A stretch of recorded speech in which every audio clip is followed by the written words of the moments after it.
Welcome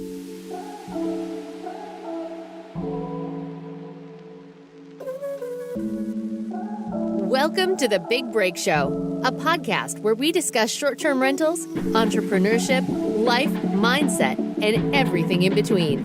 Here are your hosts, Rafa Loza and Jesse Vasquez. What's up, everybody? We're back with another episode of The Big Break Show, and I'm excited about this one because we have a man on today that talks about ADUs. Jesse, you want to tell him all about it? He's not just a man. He's that ADU guy. That ADU guy. He's that ADU guy. You know what? We've had people on that talked about ADUs before, but this right here is very in-depth. In fact, we didn't even go into the, where'd you come from? What city were you born? It was just straight business, this whole thing. But I think it was conversation that is swept under the rug a lot of times, Rafa. His knowledge is very depth. I mean, there's depth to it. And I learned a lot about ADUs. And I think anybody that listens to this, doesn't matter if you're in California or you're in Ohio, you're going to learn something about ADUs because he's a wealth of knowledge. And I think one of the things my favorite part of this whole takeaway is that this specific niche can build a lot of wealth over time. And he talks about that, dude. It's about building that over time. I think that's important to think about. 100%. I mean, I learned a ton. I'm going through the ADU process right now. Well, I've been going through it, but you can tell right away that this dude's been through it. He's very giving, very welcome, opening to give away information. So, you called him at the end of the episode and he answered on the phone. So he literally has his phone number on his website, and I called him live just to make sure, he didn't know I was dialing him, and his freaking phone rang at the very end of this. You guys got to listen to it at the very end because that alone is just the dude is super transparent. And speaking of that, if you guys could please like and share this with somebody that may be building an ADU, the thoughts of building an ADU. And not only that, Rafa, but he talked about stuff that's buy a house that already has an ADU. He talks about the lots to buy, what to look for, what size homes to buy. So make sure you listen to this episode, share it with somebody that you know, care about, resonate with, or maybe somebody that's building, again, is thinking about doing this. So, well, and not even if you're even interested in buying an ADU, if you're just interested in buying property and becoming a real estate investor, you should listen to this because he tells you exactly some strategies that will, I want to say 100% will make you money. Nothing's ever guaranteed in this world, but just the strategies of what property to look for with a cash flow and ADU is great. So without further ado, that ADU guy. Hey guys, Rafa here. A lot of you guys have been asking me if I have a course, if I teach, if I mentor my short-term rental business, and the answer is I do actually. I just recently released my very first course. It has about 120 videos. If you're part of the monthly membership, we are adding 2 new videos a month in current issues or projects that I'm working on within the short-term rental business. And we do 1 monthly call live where you have access to me to ask me all the questions you want. So if you're interested in joining the course or if you want any more info, click the link below. It is application only. We only open it to a certain amount of students every month because we want people who are serious, who really want to be a part of this, who actually want to take their short-term rental business and grow it, or are starting from scratch and want to learn how to actually acquire properties doing rental arbitrage. If that's you, if you're serious and you really want to do this, click the link below, schedule a call with me or my team, and we'll get you going. Now back to the show. What is up, everybody? Welcome to the Big Break Show. Rafa's expecting me to say the ADU guy, but it's actually that ADU guy. And Derek, I'm excited to have you, man. I heard about you on Bigger Pockets channel. I still keep eyes on that show, pay attention to it, see who's coming on, who's not on there, who's getting little spots and pieces. And I think we talked about this a minute ago. Did you feel like being on Bigger Pockets gave you exposure in a certain way that you normally didn't have? Yeah, definitely more of a national stage. A lot of the work that I do is focused regionally in the Pacific Northwest, and having that platform, it's been awesome to share the infill housing strategy, which we'll get into, with more people across a wider spectrum. So yeah, for sure. Got you. Yeah, I remember when I first went on that show, Rafa was on that show too. It's you get this crazy amount of exposure, and Rafa had a cool story because he was supposed to be on the rookie episode, and they bumped him up to the main episode. So he I don't remember how many views. He got hundreds of thousands of views on his episode. And I was telling Rafa, I'm like, man, you gotta be ready for this. You gotta have this stuff put together. You're gonna have people coming in. What are you gonna be able to funnel them to? And I think that's such an important piece when you get on a platform like that, to be ready for, or have a mindset of, okay, here's something that I have. How do I share this with other people? How am I able to put people in a funnel? How am I able to continue to nurture them? It's something that I'm still learning as we're going. Is that something that you're doing right now in the space, Derek, at all? Yeah, I'm working backwards, honestly. I wish I had a better answer for you, but that was like the first major podcast I had been on. And I literally at the end just said, hey, I'm here to help you guys. Here's my phone number. Like legit, you can go to my website or you can call me. And I told the guys after I was a fireman, full-time fireman EMT, as my kind of my side career, I say on top of real estate. And I told David after the show, I said, hey, if my phone blows up and I get, 1,000 emails, I'm going to just retire from my job. This will be my out so I can serve people. So to answer your question, no, I had like the opposite of a funnel. I wore the funnel on top of my head like a hat, and everybody just called me and sent me emails. And it took about 6 months to respond to everybody. So no, I did not have a system set up when the floodgate opened. But what I've done has been able to just continue to give away valuable information for the space, so that the people that have stuck around trust me, I feel. Yeah, it's funny. Same thing with us. When I went on, dude, I just gave my Instagram because that's where I respond to everybody's messages, and it took me a long time. I still get messages to this day of people asking me about it, like trying to get started or learn the short term rental space, and same thing. Jesse was like, "You got to have something like create," and I was like, "Dude, I'm not gonna do it." Right? It's just another job for me. So if they message me, I'll respond to the message. I'll just send a quick video. But it was at the beginning, it was like extremely overwhelming for sure. I know Jesse had a different story because he took off. Yeah, I was prepped for it. I was like, Rafa, you got to be ready for this. Rafa's like, nah, man, I'm fine. I don't want to do that. And I'm just like, dude, this is like, I feel like, dude, real estate in the space, like when you get into these, and I hate the word influencer, like it freaking irritates the shit out of me to say that. But when you get in that space, I feel like you only have like a limited amount of time to live and breathe in that. And then you're able to absorb what you get from that platform. And then you take that and you carry that onto your regular everyday life. And I feel like when you get on a show like that, you get to have this big giant hug with all these people, and you embrace each other for a while. And then the next person comes along and maybe they still hold hands with you or whatever, whatnot. But it's like they kind of float away. So I feel like, when you're on a platform like that, it's like you really want to gather these people, give them a giant hug, keep them with you, and then nurture them as you continue to go. But you have to bring value. And I think that's something that you do really well. I think that a lot of folks in this space, and you happen to curate specifically towards the ADU space, hence the term, Rafa, I'm not going to say it, that ADU guy. And so, yeah, man, let's dive into this for a second, because here in California, I mean, Rafa's in SoCal, and I have this in NorCal too, where there's not a lot of real estate to buy. Like what's existing is kind of what's existing. And you see what's going on in LA and Santa Ana. Rafa lives in Santa Ana. I was there visiting him last year around the same time, and they're starting to build up, right? They're starting to build like multi-units going up. There's not really any space to build out anymore. The houses that are there. But ADUs have always been this kind of like, and I'm gonna use this as like, because Rafa and I are both Hispanic. Like Hispanic people have been using ADUs since like the 70s to keep their family in the back. Whoever they didn't like would be in the in-law suite in the back, and then everybody that lived up front. Like it was just, that's something that's been going on for a long time. And it's big in Los Angeles. There's a lot of Hispanic culture out there, but now California has embraced the ADU concept through the SB9 rule that passed. What was that, Rafa? 2022, or the beginning of this year? I forget what year. It was like end of 2021, I think. Was it end of 2021? I still don't think the legislation's caught up to it here. California, every city has their own regulations and stuff. But can you kind of talk about that? Because you're in Oregon. Can you talk about the rise of ADUs over the last, let's say, even the last 5 years? Because there's a huge housing shortage, and we all know that. Yeah, for sure. You've hit the nail on the head. For years, people have been house hacking, if you will, or putting family members in garages or converting spaces inside or outside the home for more family members.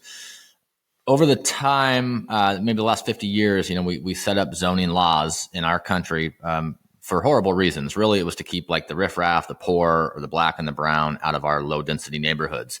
And we've had this major shift in the last, like you said, about 5 years, where we're having local, city, state, and now multiple state regulatory actions that are taking place where states are saying, like California did, hey, cities, municipalities, you've done a shitty job of managing your housing, and now we're going to tie your hands and we're going to allow this. I would say that it's something, like you said, has been happening for a while. I've been talking about ADUs for 27 and a half years, and it's just been the last few years that people are listening. And that's because it's mainstream in big markets like California, Oregon, Washington. So it really has to do with state legislation. we're in such a housing crisis. One thing that the legislators finally discovered was like, hey, you know what? Maybe we should stop constricting supply. And by adding these different infill housing developments, be it ADUs or SB9 that you quoted that really hasn't taken off, which is fee simple lot partitioning, where in other words, you take a house in California, you convert the garage to an existing legal dwelling, and then you can actually break it off and sell it, not just in condo law, but also with a fee simple lot with a tax ID number. So that's brand new. They're still figuring out how to do that. We have that ability in Oregon. It's coming to Washington. They're passing a law right now. And as cities update their comprehensive plan, they're going to have to adopt that. So I tell everybody that lives in a high value area where rent is high that this strategy is coming to a city near you. So be prepared, be ready to not only capitalize on it as investors, but also be able to add needed infill housing to improve our communities and actually put a little bit of downward pressure on rent because, tenants need a break, man. Everybody's, the wealth gap is getting larger and people still need a place to live. I got a question around this really quick because I'm currently building an ADU out in one of my properties, and every city is different. But I'm running across this problem where first I thought it was stupid. Number one, that out there we have it's a 2-acre lot, and we're going to build an ADU in the back, so it's going to have 1 acre worth of like land. I can probably build another 3 or 4 ADUs back there, and they didn't allow it. They're like, nope, you can only build one, and you can't go over 800 square feet. And it's got to look like the front house. And they put all these weird restrictions. And I was like, well, what's the point of this ADU thing if they're still restricting literally what the whole point of the ADU is for, right? First, they put an 800 square foot limit on the property. So I can't even go any bigger than that. Then it has to look exactly like the front property, which is weird because I wanted to make it a different style.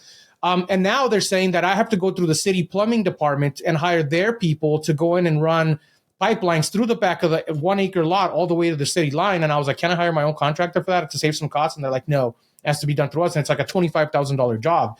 So now I'm like, I don't even know if this, like, obviously I know it's worth it, but I'm like, I don't know if it's like even, like, I don't understand why cities are restricting it because like I can build another 2 or 3 places back there. And then I tried to do the SB9 thing where I can split the lot. And because I'm zoned R1A or something, they won't allow it, because it's agricultural use as well as residential use, and I can't split it into 2 different lots. And I have plenty of a roadside, so I can build another entrance coming in through the street. So anyway, I don't understand. Like, why do some cities like actually make it more difficult or add all these crazy restrictions as opposed to other ones that are like, actually, hey, go ahead, do whatever you want? Yeah, great question. It's just a control thing. And, if you already own a property and you're looking to deploy this strategy, you're stuck. You're going to have to follow the rules, try to make friends with the decision makers, but you're going to have to do what they say per the fairly clear and objective standards in the code. What I teach people and what I share openly every day is very simple. Just become an expert in your local planning and zoning code. And if you don't own a property, but you're looking for investment properties to deploy this strategy, you're going to literally form a relationship with the planning and zoning office and say, hey, I'm looking to do SB9 ADUs. What areas on this zoning map can you send me to that will allow this? Where does the city want to see ADUs that are split off onto fee simple lots? Where, as an investor, what kind of property am I looking for? I'll tell you real quick. I want a flat lot. I'd like plenty of street frontage, like you mentioned, or alley access, or a corner lot. And I want good infrastructure, which means late 70s or newer. So I have a nice plastic, either ABS or PVC sewer line all the way out to the main that's going to be easy to connect to. So many times I hear people call me and they say, Derek, I just bought this property. We're going to deploy an ADU. And it's something similar to this. Like the city says, I have to do this. It's only going to be this size. I've got to do these upgrades. I got to change out the electrical panel and the, let's just say the transformer on the closest power pole needs to be upgraded as well. These are huge expenses that don't make the strategy nearly as lucrative. So if we do a little bit of pre-planning, like when I say become an expert in your local zoning code, I'm talking like a couple hours. Like find your city's zoning code, look at the ADU section, read it, and you can decide really quickly if this is a property you're going to want or you're going to want to pass on. But it doesn't make any sense. To your point, you've got plenty of room, you got plenty of frontage. Just because there's some zoning designation that says it's a multiple use area for agricultural, they're not going to let you capitalize and do the greatest and best use. You might go 2 cities over and they would say, hey, you can split that 3 times and you can do an ADU and a JADU and a primary house on all of those. You can get 12 units on a similar size lot a town over. The way we really become professionals at this is we figure out the towns that allow the strategy that we want to do, and that's where we focus our time. The exception is if you already own the property, you're going to have to play the cards you're dealt. But there's no excuse for buying properties to deploy this strategy and then getting curveballs, because we already know before we close what we can do, what the sewer looks like, how far the power is, and we can kind of control those infrastructure costs, which are major. Can you give a quick tip on somebody who wants to get started on this and then they want to go, hey, I want to start learning this code? Is it go into the actual, townhouse and start talking to the zoning people, or is it shoot them an email, or is it like you said, just read it and then ask questions, or can they just read it and then go from there on their own? Great question. So that's the starting point for everybody. Figure out what your goals are. If your goals are to build and hold ADUs, that's step A. Step B is going to be to designate the market that you want to deploy the strategy in. And it might take you a couple of tries to find what B is, because you're going to have to call, email, and if possible, go into your local planning and zoning office. You want to build a relationship with these decision makers. Even if you're in LA and there's 50 deputy planners, at least get one that you have their email, that you have their contact, build a little bit of rapport with. Hey, ask them, I'm looking to build ADUs. I'm a local investor. What areas would you suggest? Can you please send me your current zoning code? How does the city council in this town think about ADUs? What does the mayor think? What does the planning commission think? I mean, you can make, a 15-minute call go a long ways. So I always say call, email, and go into your planning office if you can and figure out what areas in that city or municipality they're going to be more likely to approve what you want to do. I love that. Yeah, that's definitely smart. Can you give us like 3 tips? You just brought up the like a 70s house or newer. Like I like buying old school homes or 1950s, 60s Eichler style homes. There's different piping that was put together in those properties back then. Can you kind of give people now, and this is me being selfish in this way too, because there's a couple ADUs that I want to add, 3 tips for like what to look for in a type of property that you were wanting to look. We just got one of them, right? Which is the 70s or newer. Yeah. 70s or newer, and that's because of infrastructure of the primary house. You probably have PVC or ABS sewer lines. You probably have copper or PEX water lines, and you definitely have a breaker style system for electrical, and you probably have at least a 200 amp service. So that's where the age comes from. It's not like I like the design of that era. It's I want good infrastructure. That's where all the money gets spent that nobody sees. I want a flat lot. So grade is a huge cost when you start building on 2, 3, 4, 5, 6, 7% slope. It just increases your expenses. You need engineered foundations, engineered soil. So flat lot, good infrastructure. And then I want access, period. So that could be a nice wide double lot where I have street frontage access. It could be a corner lot where there's already a curb cut on both sides of the corner so I can access that back unit, or it may be an alley. So those are the things. Those are my big things. I want flat, good infrastructure, and good access. And this is prefaced with you already have identified your goals and your market. So you want to build and hold ADUs, and you know that X city in California loves them and will let you do them at this location. Got you. What about because I have a couple of properties I'm thinking about them right now. Rafa, you might have some like this too, where it's a 70s home that has a unit in the front, and then the garage is actually offset in the back where there's an alley access. So, and it's on flat pavement. It's obviously there's pavement that was put down there. There's a slab. So what do you say about those kinds of things that have a little bit of separation between the main home and the garage unit, converting that into an ADU? Or is that not even worth it? Because I've heard people say don't convert garages into ADUs. That's a dumb move. Just build from scratch. What's your thoughts on that? It depends. If it's the era of you're talking 70s, it's a bullseye. Bam. It's already there. California has some really cool rules where let's just say because you're an expert in your zoning code, you know that the side setback is 6 feet. This garage happens to be 3 feet from the property line. If you don't increase the nonconformity, in other words, if you don't get any higher or any closer, you can keep that there. So it's a huge advantage to not tear it down. What you're probably thinking of, and what happens often, is somebody buys a house and they're like, hey, I've got this garage, I want to convert it to an ADU. We show up, it was built in the 1930s. You can easily tell by taking a shovel and spending 5 minutes digging up a corner that it's only a 4-inch slab. There's no footing. It's not an engineered deal with rebar. You're never going to be able to build conditioned living space on that slab. But if it was in the 70s or later, you can usually convert those fairly easily. So I would say that's a slam dunk. And one thing I want to touch on that you brought up that so many people gloss over, that is the most important piece of this strategy, I think, in value to the tenant, is it's detached. So a 1-bedroom, 1-bath, or a 2-bedroom, 2-bath, or a 2-1, all of the competition, not all of it, if I have something to say, but most of the competition is going to be multifamily, shared wall. So having that detached unit, whether it be a garage conversion or a new build, is money. If you can find a detached alley access garage that already has a bathroom, I mean, that's when you're just like screaming from the rooftops, this is a good deal. I mean, that's my criteria that all the realtors in my area know my buy box. It's ADU or room for an ADU or any detached structure that has a bathroom. I'm buying. So what if that bathroom wasn't permitted but prior? I'd like to see it permitted. Before I close on the property, I would call for a special inspection. I would pay to have it expedited if possible, and I would meet the building official at the property before I close on it and say, what do we need to do to get this inspected after the fact? Some jurisdictions will say, hey, do a sewer scope, show us that there's no bellies, show us that the water's flowing down this line, or have an electrician come in and give us a letter that says all these outlets are GFI protected, whatever it may be.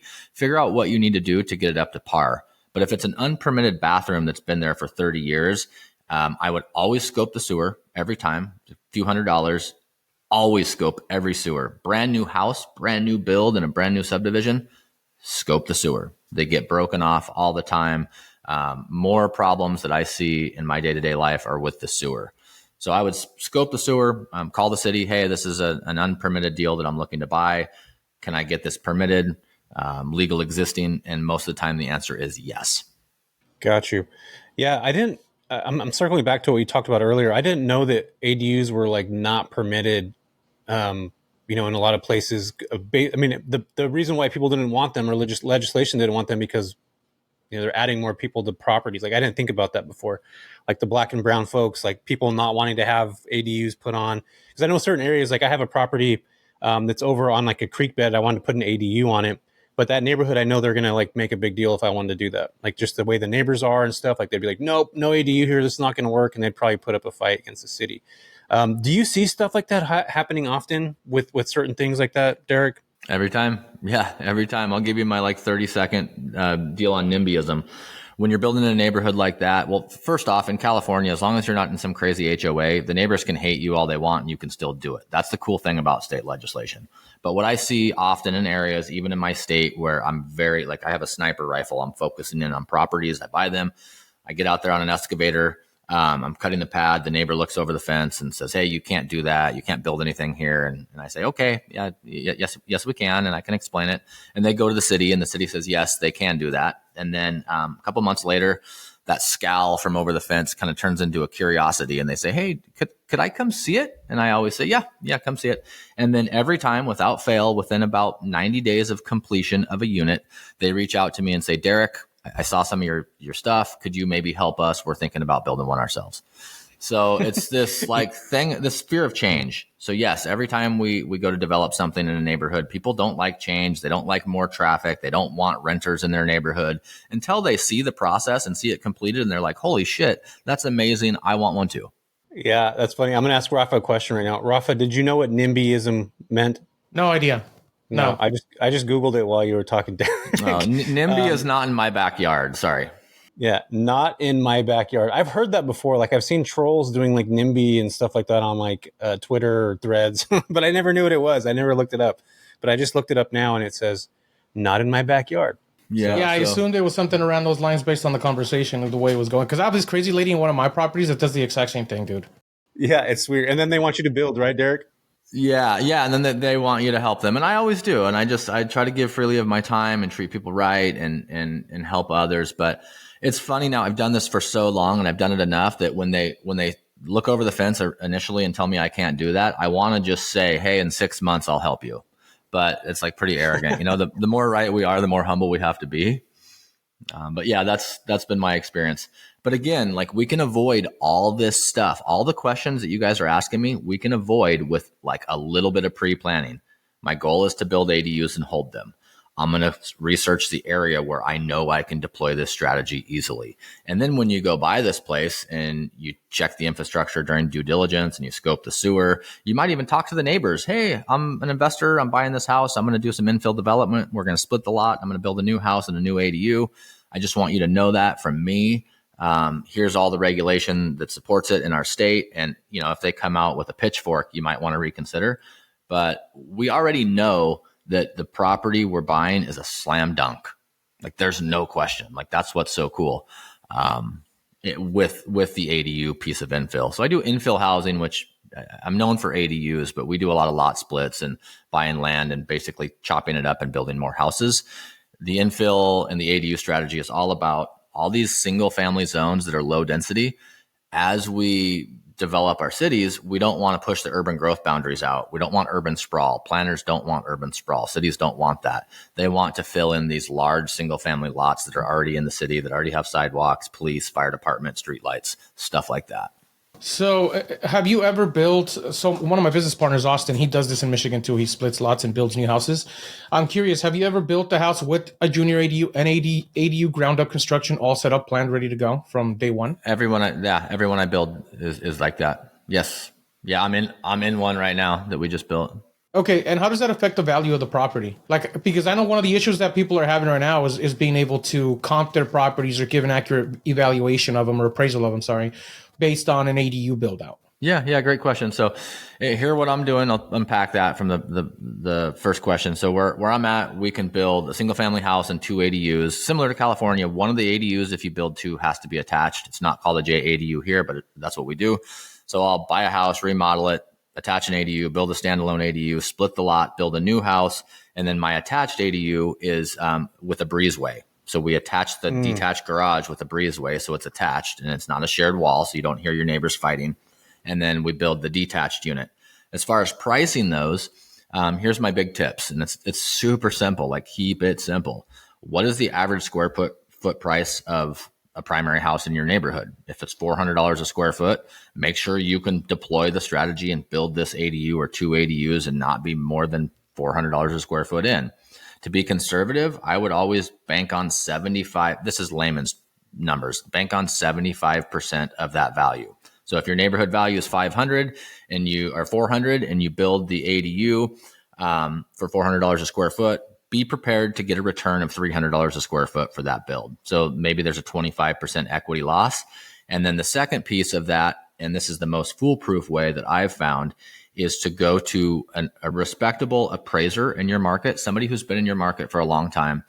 Don't ask them for free. Say, I want to pay you for your time. I mean, for $500, would you please review this set of plans, this plan set for an ADU on this property at this address with a projected completion of 12 months from now?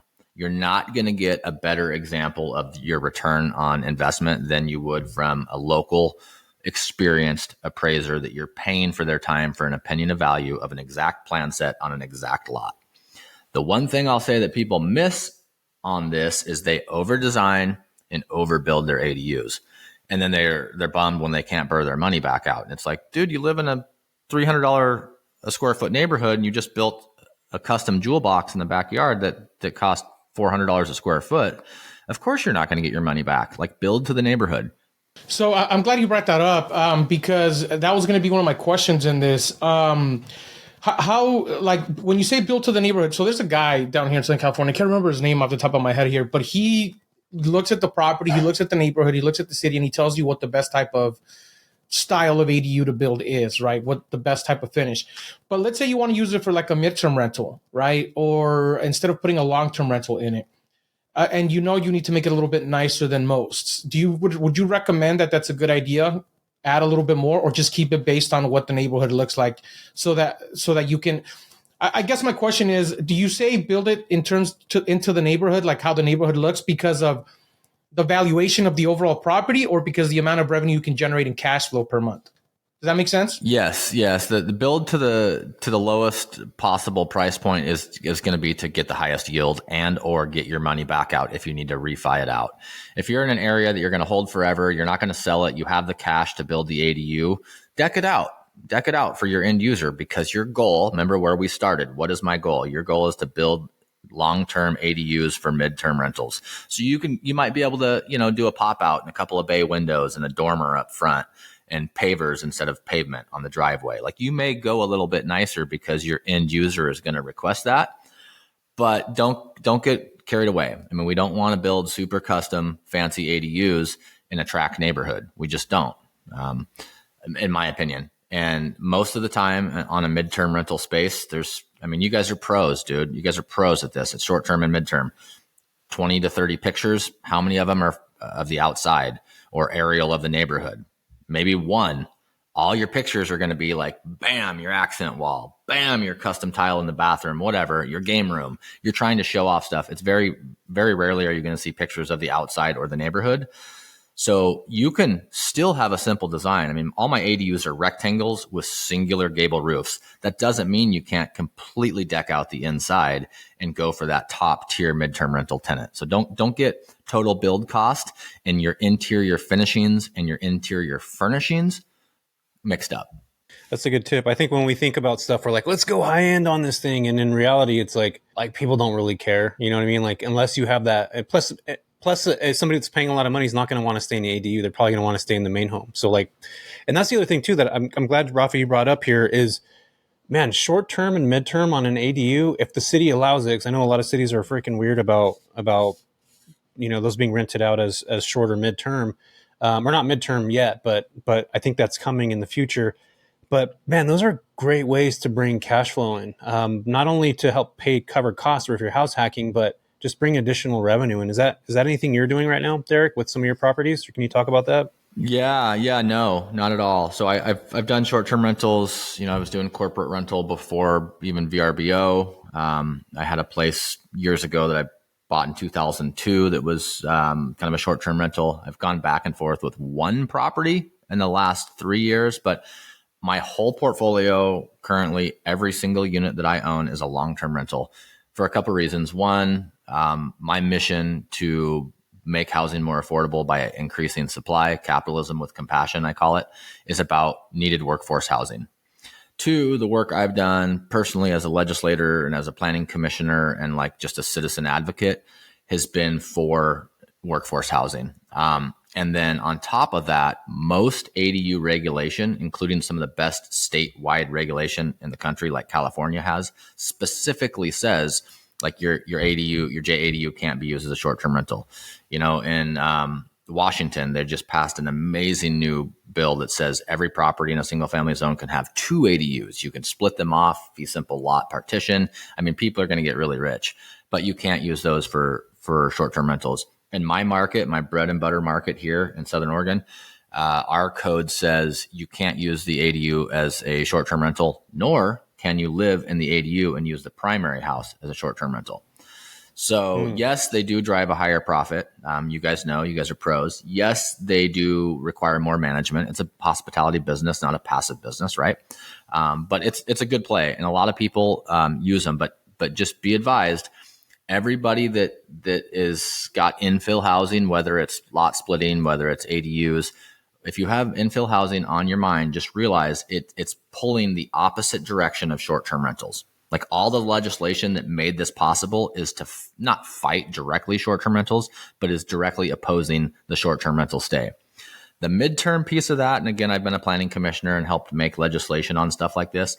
The midterm rental, in my opinion, is pretty safe. Like, there's a set precedent nationwide that short-term rental is less than 30 days. Anything over that is a month-to-month lease. There's state and federal law that supports that. I don't see midterm rentals being cracked down on. But every day, New York just did it. LA's done. Every day because I'm in this space and the algorithm works, every day I get some kind of headline about legislative action by a city council that shuts down short-term rentals in Aspen, that shuts them down in the state of New York, whatever it is. There's downward pressure. There's big headwind on short-term rentals. And that's why Jesse, quite frankly, you're probably doing so well is because you're like, hey, regulations come and shift into this strategy. And that's to be said. And the thing I'll end this answer on is everybody in our world talks about, yeah, buy a short-term rental, just make sure it cash flows as a long-term rental. And we just gloss over that. We're just like, put a couple numbers, pencil whip it. And we're like, oh yeah, it'll work as a long-term rental, but it's going to roll as a short-term. And short-term gets shut down. It goes to midterm. It kind of bounces along. And then for some reason, you may just decide to go to long-term and it doesn't work at all. So everybody says, make sure it works as a long-term rental, but nobody actually makes sure it rents as a long-term rental and works. So part of my criteria of 2024 for properties is to buy properties in great locations that are fully furnished, that were not properly managed as short-term or midterm rentals, and they're losing them.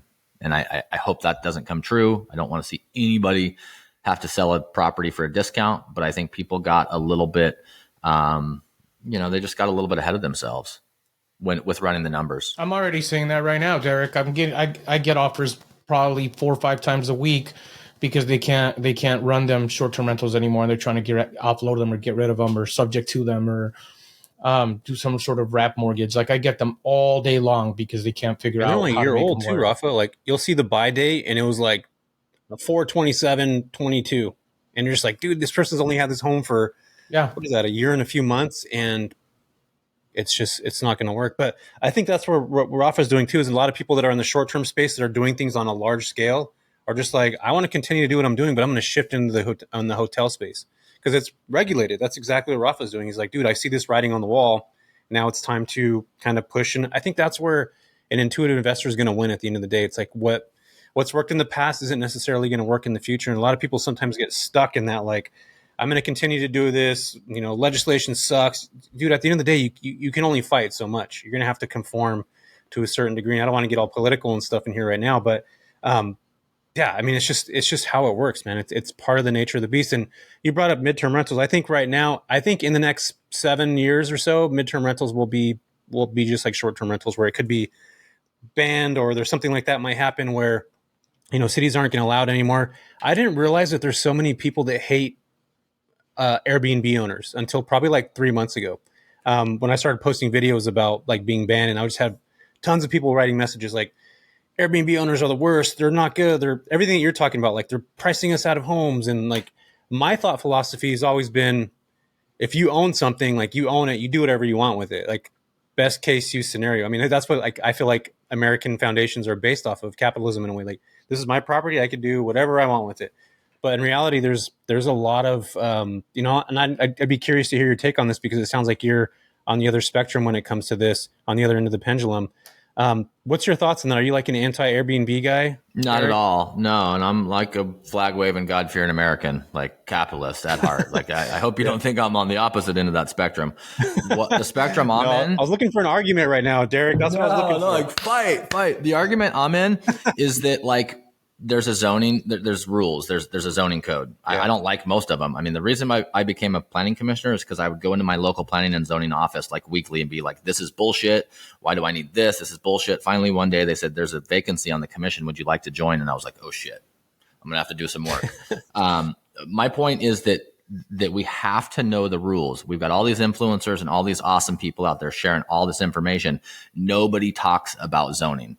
And if we understand the zoning, we can play by their rules. It's like the old Buckminster Fuller, you don't fight against change and against administrations. You like work with them. So my overarching view is I should be able to do whatever the hell I want on my property. God damn it. Every time, like period. NIMBYism. Yeah, but the fact is I can't. So I understand the rules and I pay attention to them. I mean, every time I post something about zoning, like it gets 0 views. Like nobody gives a shit about the rule book to how we make money. So for your take on what Rafa's doing on like going into space where it's already regulated, if I was an investor in your space, I would be looking at commercial zoning. I'd be looking at overlays where it's residential with like a C1 commercial overlay. I'd be looking for properties that have a sprinkler system, because when I convert from residential to commercial to do a transient stay or a hotel, I'm probably going to need sprinklers. Like I'm going to need more parking. I'm going to need a fire hydrant within 150 feet. There's like these weird little things that if you know, you can just blow your competition away. Like you can just blow them away. And the forward thinking piece of like what's coming, like you guys are smart enough to know that you've already identified it. Figure out, your goal, figure out the rules that you're going to need to follow to meet that goal, and then go. The fact that people are moving the goalpost after, like you buy a property, you start a short-term rental business, you're bringing tons of capital into the market for parks, for food, for travel, transportation. And then they say, you can't do this anymore. Like that's where like eventually people are going to fight. Like I'm a libertarian, so I'm not like some bleeding heart communist here. But I also still understand that there's like whether we like it or not, I've tried to change the rules and there's been a few that we've been able to bend, but you just gotta conform. And there's a lot of gray areas in conforming. So I'm going to use your example, Rafa. You've got 200 feet out to the sewer. Okay, maybe you have to pay the city to do it. Darn it. Well, and they're only going to let you build 800 feet of gross habitable living area. That doesn't mean that you may not be able to build a 200 square foot insulated garage, or you might be able to build a 400 square foot mechanical room where your hot water heater is, as well as your washer and dryer. And then once it's permitted, you might be able to use that as space. We can't call it living space. It's not gross habitable living space. But if you just decided to like store a bed in there and maybe pretend like it was your master bedroom, you have a 1,200 square foot house in the backyard. So we can play by the rules and still, be able to utilize our properties in ways that work better than others. If you pick up what I'm laying down. Yeah, no, I'm with you 100%. I agree. Yeah.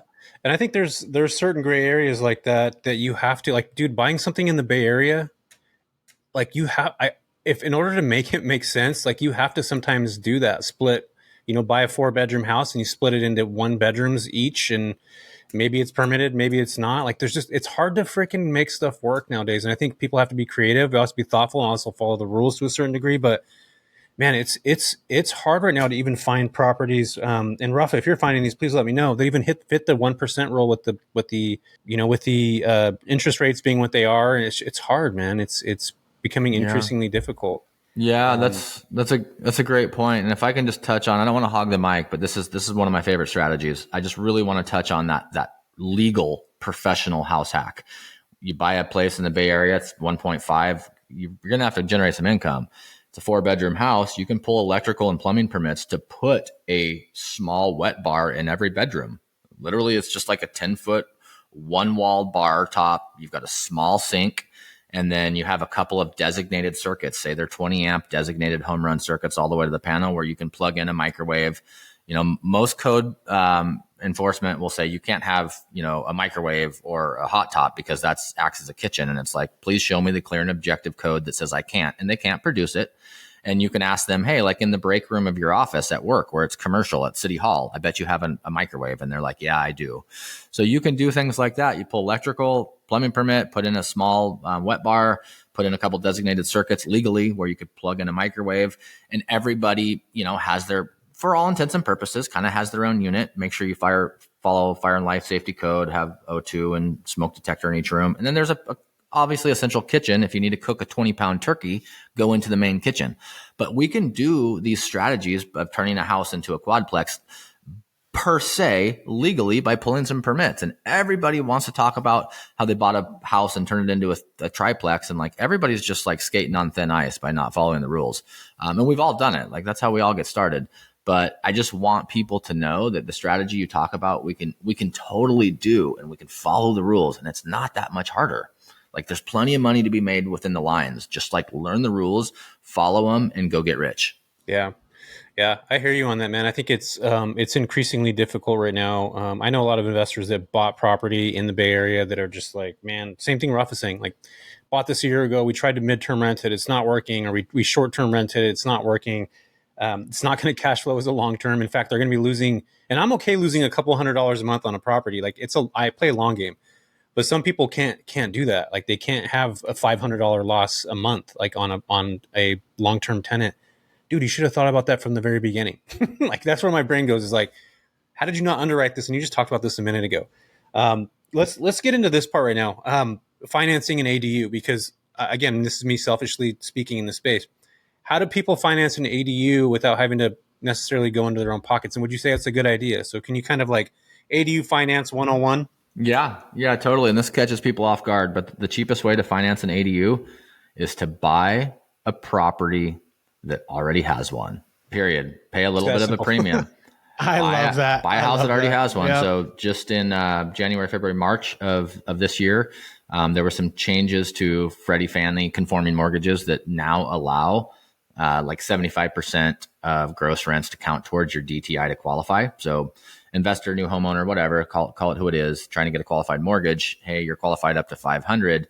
All of a sudden you find a house, you put it under contract, and it has a legal ADU that rents for $2,000 a month. Now you might qualify for $675 overnight right there, just because you've got that income coming in, and you get to show up to the closing table with long-term fixed rate debt, period. So, I mean, I've been building ADUs for almost 30 years and I'm buying houses that have them. That's my number one strategy. Okay. Second would be if it's a property you already own and you haven't been asleep for the last few years, you got a decent rate. If you've had it for more than 4 years, you probably have some equity depending on your market.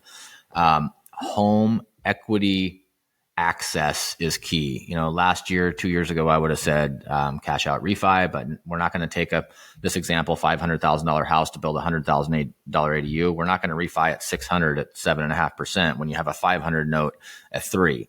So equity if you have it. And usually the form I like is a fixed rate second position loan. So a second position, a home equity loan is different than obviously a cash out refi.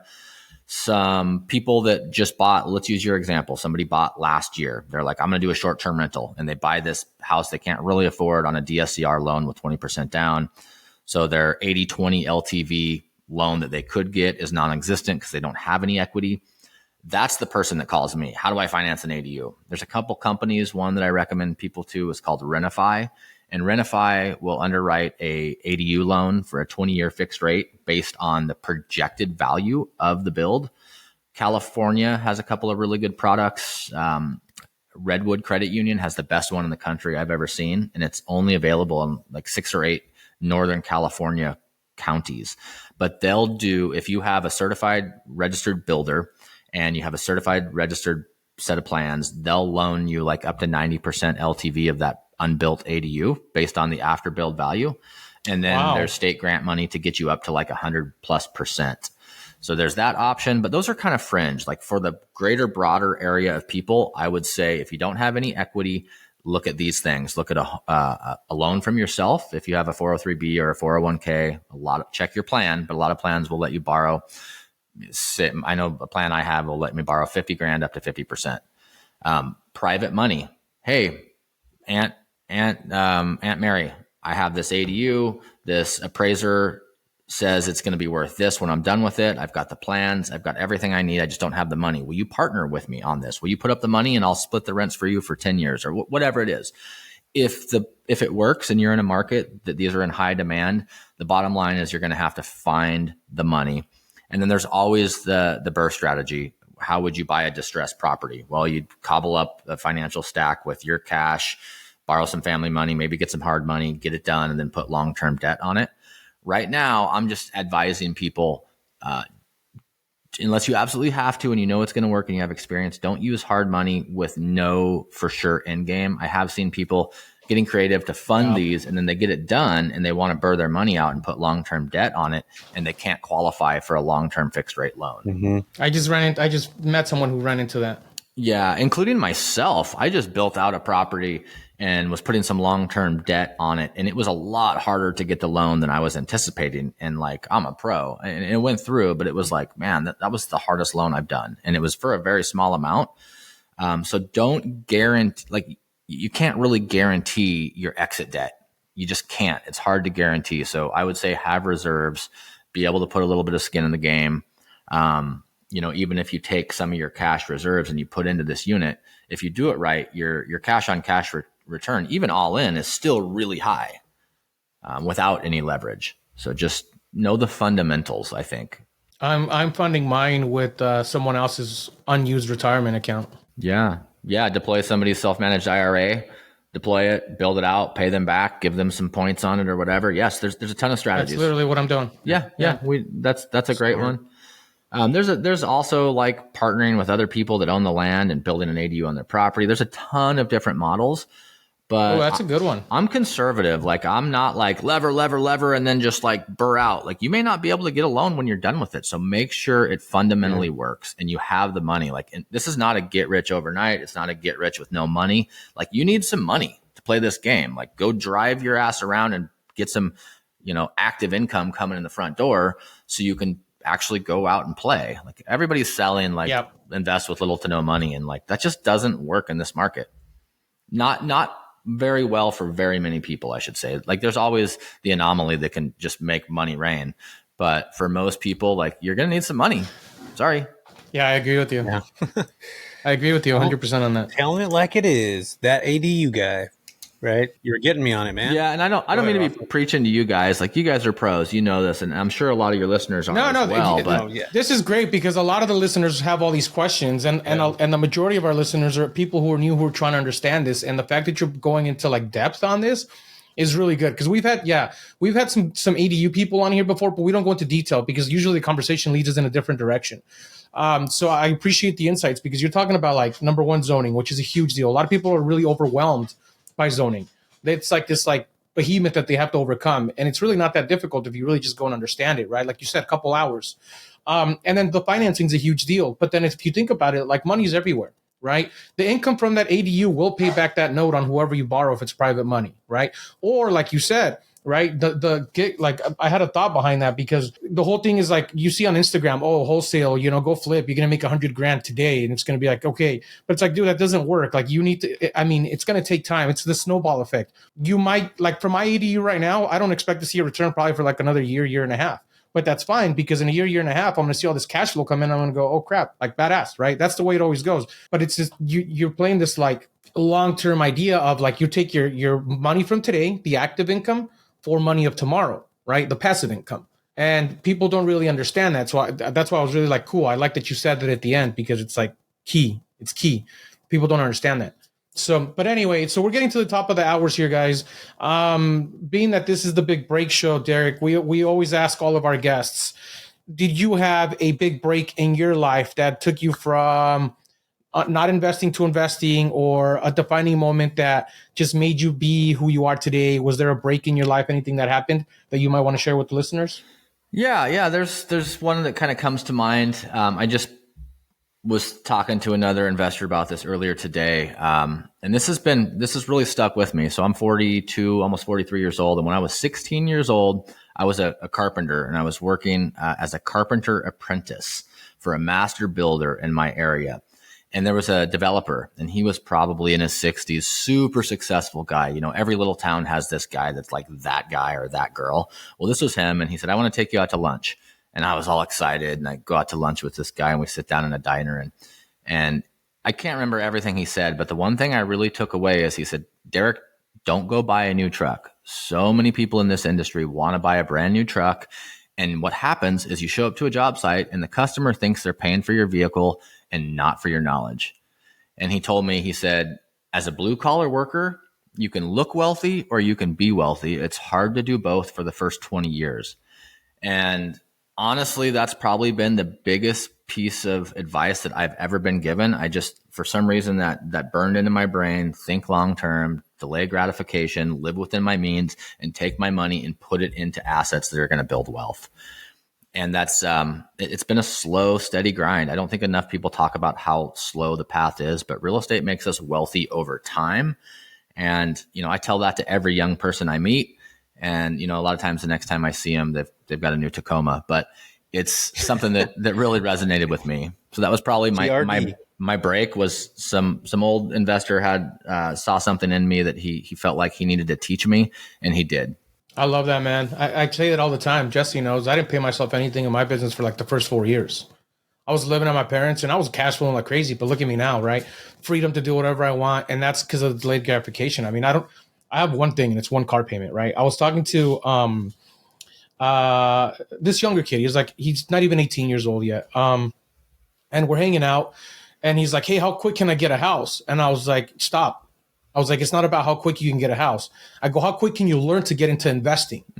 I go, think about that. How quick can you learn about getting into investing? Because once you learn into investing, it's inevitable. doesn't matter what you do, you're going to end up eventually owning a house, whether it's 6 months from now or it's 10 years from now. But learn how quick can you learn about investing? Not how quick can you get a house, right? I was like, and obviously we got into the weeds of it and started talking. I was like, well, what's the next thing you want to buy? He's like, well, I want to buy a car. I was like, what kind of car you want to buy? Well, I don't know. I'm looking at this like new, and I was like, go and buy some like 97 beater. That's going to cost you like $100 a month, right? From like your uncle's cousin or something. Because that's how much money you need to be spending, and this is how much money you need to be putting away, right? Because you're 2 months from being 18, and you're thinking about already being a consumer, right? It's not about how fast you can get this thing; it's about how fast you can learn that thing. Once you learn it, again, it's inevitable. So I love that you brought that thing up again, because it's like, I mean, nobody ever wants to make the sacrifice, right? Like the delayed gratification, save as much, invest as much as you can. And again, it goes back to the snowball effect. Eventually, at one point, you're going to look up and go, oh, crap, I can't believe I have all this. And now you have all this money laying around to go and buy yourself that brand new 2024, Silverado. But anyway, I appreciate you sharing that. People don't learn it till like, dude, I didn't learn that until I was in my 30s. It took me my 20s to figure out like buying a brand new car and freaking having a monthly payment, and like my paychecks were gone like in my 20s, dude, like because I was buying cars. I remember like the first nice car I bought was an Infiniti. I had like a $400 car payment in like 2003. Like who the fuck does that? And $400 in 2003 was a lot, dude. You know, the average car payment, I just realized what it is. I just looked it up. The average car payment in the US right now is $750. That's insane, freaking dude. Crazy, dude. That's insane. That's a lot, man. But again, this is a shift in the mind, right? Over years of wanting to learn and invest. And I think sometimes some people have to learn that in a super negative way. So they have to, they come to terms with like, dude, this is the way it needs to be. But again, being around podcasts, people like this, Derek, you talking about these things, it's a little seed that gets planted. And eventually over time, you keep watering with enough podcasts or enough books. Like and successful people say the same things. In fact, a lot of times in the same way. So there's clues out there. They're all over the damn place. One of the other things, Derek, that we talk about here is an actionable step that somebody could take after listening to this episode. What would that one thing be that you could talk about right now if everybody's listening out there? I mean, you kind of just gave one, but what's another actionable step that somebody could take from this specific podcast today? Just Google the town that you live in. Say it's Riverside, California, and just Google Riverside, California Planning and Zoning Department. When it pops up, go to the search bar, just like Google, and type in ADU and just see what comes up. It's probably 5 pages or less. Read it. Or if you're more of a follower, obviously this is a short and midterm channel, go to your city, Sacramento, California, go to planning and zoning, type in STR regulations, educate yourself in planning and zoning in the market you want to invest in. Become an expert. You don't need a 4-year degree. Just do a little bit of reading, make a few phone calls, email, and if you can, go into the office. But learn the rule book of how we make money as investors that nobody's talking about. I 100% love that. What about this, Derek? What about like somebody listening to this right now? Because I'm like a big relationship guy. What about going down the planning division department, bringing some Starbucks over to Mary and Joe that are working in there and just saying, hey, I'm wanting to learn about this. I'm actually taking the time to do this. I want to nurture a relationship with you. What's your favorite Starbucks drink? What's your favorite Panera order? I would love to just chat with you, maybe a quick 5-10 minute conversation while we have a cup of coffee. Like that's a good conversation opener. And you're leading with transparency, what you're wanting to do. And those relationships, as I've learned over the years, are super freaking important, especially with the cities, dude. Yeah, that's an amazing technique. I use that myself. I know that there's federal law that says you can only give like no more than a $20 cash valued gift to a public employee. So check that first. And that's an amazing strategy. Like, yes. That's why my 3-pronged approach is call, email, and if possible, go into the local planning and zoning department and meet the people. And one little sidebar trick off of that is almost every planning and zoning department will let you pay for a pre-application conference. So if you have an address that you're in mind, usually they're between $100 and $300, but there's no quicker way to a seat at the table with the decision makers than paying for a pre-application conference, because it's a scheduled, permitted deal that they have to make. It goes on the schedule and they have to be there and hear you. So that's another one in the bigger cities that works. But yes, wonderful. And I've done that before. And the cool thing about that is they pull up all these maps and stuff that you've never seen ever. Like they'll pull up the zoning, they'll pull up like where the zone breaks. They'll show you like you'll actually be in a room where they're presenting on a huge screen. Normally, that's what it normally looks like. I remember the first time that I had that happen to me. it was a really exciting feeling. I didn't get much as far as the deal that I wanted to make happen, but it opened my eyes that there's so much people that could create and help you build this space, and all you have to do is nurture relationships, and it just takes a little bit of time and obviously understanding. So that's awesome, man. Good information. Yeah, and they always, just to piggyback on that real quick is sometimes they'll give us a hard time. Like we talked about, like going in and feeling overwhelmed. We have to remember at the end of the day, they're paid usually on a tax basis from our properties to help us develop. Like they have one job, and that's to help us develop. So don't forget that. If, everybody's got a battle we know nothing about, they could be having a bad day. They could have, tough kids at home, whatever the case is. Like they're not always friendly, but just remember they are there to help us. So don't be intimidated. Yeah, I love that. That's great. So I was going to ask what's the best advice you've ever received, but it kind of went along with your big break. So I don't know. Do you want to give something else in there, or are we sticking with that one? Yeah, that's it. Yeah, slow and steady, play the long game, live within your means, and invest the rest. Well, there it is, folks. The ADU guy went from the ADU guy to that ADU guy. There, you like that, Rafa? You like that? Hey, all right. He said it all. Derek, you're a wealth of knowledge in this space, man. I actually look forward to your content that you put out, because it is actionable. It is stuff that and I can just, and everybody listening to this right now, Rafa included, like, dude, you know your shit. You know what you're talking about. You've been doing this for 3 decades now. Dude, you don't look a day older than 27. So you and I are the same age, and I'm like 20 years. I look 20 years older than you, man. So if you guys are watching this, give Derek a shout out. Say he looks younger than me for sure. Derek, where can folks find you at, man? Yeah, I'm most active probably on Instagram, and then everything I'm doing you can find at thataduguy.com. I want to leave everybody with value, so a couple things I'll tell you. I don't sell anything. Like there's nothing for sale here. On my YouTube channel, I put together a 16-part series, about 7 hours, of how to build an ADU from the ground up, step by step. And then I also give away the plans of that ADU that we built on my website. And then I also give away my shopping list, which is all the finishings that I use for our ADU builds, like fixtures and sinks and faucets and stuff that I've spent years trying to find what's the cheapest product that's still actually a decent, has a decent life. So there's a lot of good free information there. My website, that ADU guy on YouTube or Instagram, I'm most active. And all I ask is that if you call me, my number's on all those pages. Like it'll ring to this. Like if you call me, just be ready to take action. If you DM me, I will answer. It's me. I don't have VAs. This is all me. I'll gladly give anybody my time. Just do not call unless you're ready to take action. That's all I ask, because I am busy and I get a lot of calls. I answer and people are like, I just didn't think you'd answer. And I'm like, of course I did. Like, how can I help you? And they're like, well, I don't even have a question. So don't be that gal Just testing. or guy that does that. But that's where you do you want to give your number out here, man? Is that what you're trying to say? You want to give your? It's on my website. You can go to thataduguy.com, and the number across the top is mine. And you got to at least make the effort to go check out the website, guys. I was going to call you. I was going to call you live right now, Derek, and be like, "This guy's not bullshitting. He's not his Google number." You could, yeah. If you go to the top of my website, that number will ring right now. So. We're gonna do it live right now. Now, Derek, you know what? I'm glad you came on, man. I was actually really looking forward to this because I'm going through the ADU process. So and it's my first one, so I was a little bit curious, and I had a ton of questions, and I appreciate you sharing the knowledge. Yeah, cool, man. And I'm sure you're plugged into local meetups. Like every meetup in California has several guys and gals that have already done an ADU. So go to your local meetup. When it's your turn to talk for 3 minutes, hey, who's done an ADU in this city? Because like the city is kicking me around. Like, what did they do to you? Go network with the people that have done what you want to do in the market that you want to do it in. And that's where, Jesse said success leaves clues. Like, go to the people that have them. And I appreciate you guys too, putting out such awesome content and giving up time in your day. And even the stuff Jesse's doing, like literally all the insurance stuff you've been putting out lately. It's like all these little tiny niches. That's where we can really be better investors. It's like, do the stuff that nobody's talking about. And that's what you guys do on your podcast here. So thank you. I agree. Is your phone ringing right now, dude? I'm dialing you. Hello, Derek. May I speak to Derek, please? It's ringing, dude. You just gave Jesse's number. Oh, dang it. Look at this. We're live and we're having a phone call right now. This guy doesn't mess around, you guys. Right there. Real deal. You guys, I just hung up on you, Derek.